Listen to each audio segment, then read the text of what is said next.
The actual best way to climb as a jungler is often to play the best non-meta or off-meta junglers. Yes, we just have best junglers, those are objectively the greatest in the role, but everybody knows what's coming, they're oftentimes banned, and when you play something that is non-meta as you see on your screen now, lower play rate, decent win rate, specifically counters a strong champion in the actual meta, then it gives you the best advantage to do things to the enemy team because no one has any idea what your champion does in the role. And oftentimes these champions are perceived as being weak, when actually they're straight up fine, or actually quite strong when you play them properly, much like the Udyr. Now let's not sugarcoat this, you have seen some Qmax Udyrs on some of the channels lately. The best way to play this is still to take the Demonic's Embrace spiritual successor, Liandry's, into your Frozen Heart, into Deadman's with your Swifties, and obviously substitute in your Force of Nature or itemization of choice when it comes to magic resist. But here's the thing, and this is the secret that I've given to someone in my Discord who is struggling, stuck in Emerald, told him this in basically one word, and the guy started to climb. And it's honestly the thing that most of you just simply do not do enough on this champion. Split pushing. No, you do not need to go and whack all the turrets and never join your team. It's about absorbing and distributing pressure. No champion does it as well as Udyr in terms of forcing a rotation and then leaving the situation to the actual play on the map, which is most likely a team fight over an objective, or just simply joining your team after they get caught out. Yes, that means Udyr happens to be a higher resource individual. That's why it's very important for you to sequence and control your econ properly. Yes, it also means you can't do a bit more ganking and fisting when it's necessary, but you scale like a monster.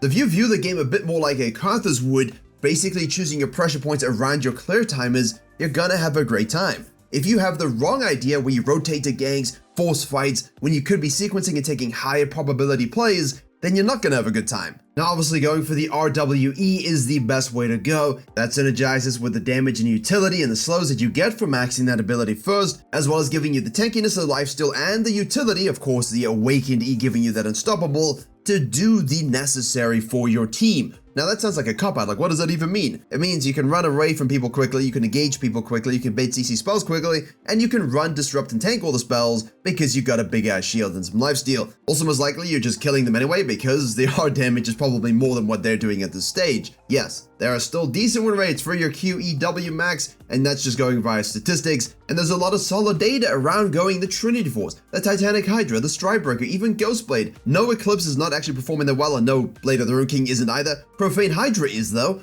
and basically Udyr has always been this champion that can thrive with a lot of different itemizations, and so you will find a lot of players who like to use these styles and thrive with these styles, because when I mention split pushing, they think, okay, if I go this route, not only can I assassinate people quicker because of my Q max HP damage, which has always been obnoxious even if they've nerfed it, but basically it allows me to hit plates, take grubs, take objectives, and ignore my team a lot more. And while all of this is true, and if you want to go that pure AD macro route and sacrifice your team, do it, I still advise go the regular way and learn how to play a tank properly. Learn how to play macro properly. Learn how to cause split push pressure while still being able to help your team. You know why? Because it's one of the biggest transferable skills for junglers in the mid and the late game, and Udyr is the absolute king boss daddy of these particular strategies. That, and simply farming and being intelligent about your decisions, means you do damage and you're unkillable, so why be squishy? Oh, and it's worth noting that if you want to go these cube damage builds, the Sterix Gauge is a pretty good choice. But as always, learning more about how to jungle with these strategies that I'm talking about and becoming the savant you need it to be,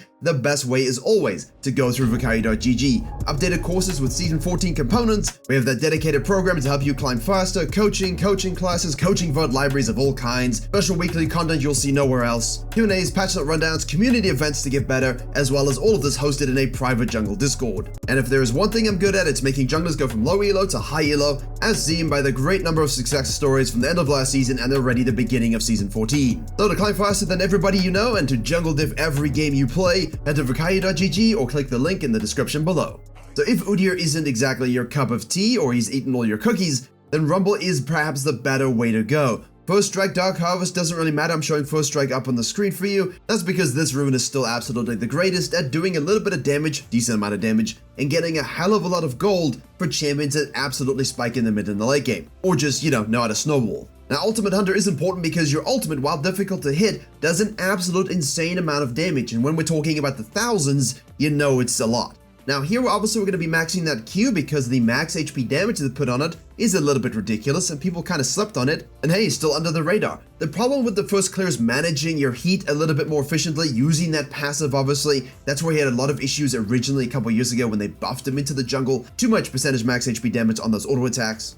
And while he's not as skirmishing as he was, I have seen Rumble supports pop off and jungle supports pop off way more than laners in the past couple of months. That's because while he does kind of need a decent amount of resources, he also doesn't need that many resources as long as he has more than the enemy. So for jungling wise, yeah, you're looking to kind of clear a little bit and scale nicely, but you're not looking to be AFK. You need a nice balanced approach, looking for good snowball moments to pick up some clean kills, using the enemy jungle tracking to actually show up when they're not already around, and just pick your pressure points in a nice way. Yes, it's more difficult. Yes, mechanically, that juggling and the ultimate are not going to be the easiest to use. However, if you can nail this, and you understand that the slow and magic resist reduction on that E, that stacks by the way, your ganks and your damage are absolutely potent. Your utility is absolutely ridiculous, and your ultimate range and, getting good at the geometry makes you a teamfight dominator. Now, as you would have seen, we obviously do the QEW, we have the Leandris, we have the Shadow Flame, we have the Cripplim or the Zhonya's. Always, I love the Cripplim, that's my item. I was on day one saying, you know what,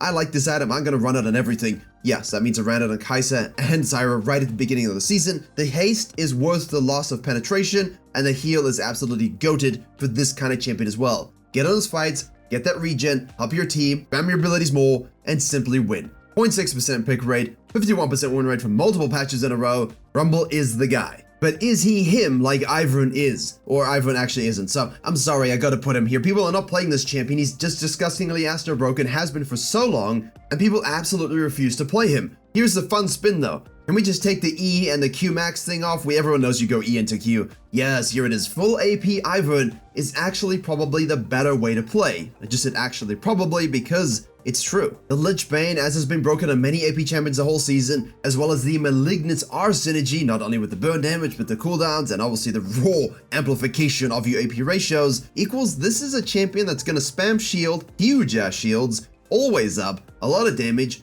a lot of CC and disruption, and you're just sitting with a Magi fully stacked every single game. Yes, I understand people don't necessarily want to play Moonstone and Redemption and Flowering Water and whatever Ardent Senses, but all of a sudden you control your destiny just a little bit more when you go into the AP route. Yeah, the win rate is a lot lower, it's a lot more difficult to use, your overall utility does go down when you remove obviously support itemization, yeah, it requires a bit more gold, but if you're playing the game properly and you're doing a regular clear, getting out of the map soon, cutting off enemy junglers, counter ganking, and then obviously making sure you surprise your win condition with a massive shield and eternal presence, what exactly makes it difficult?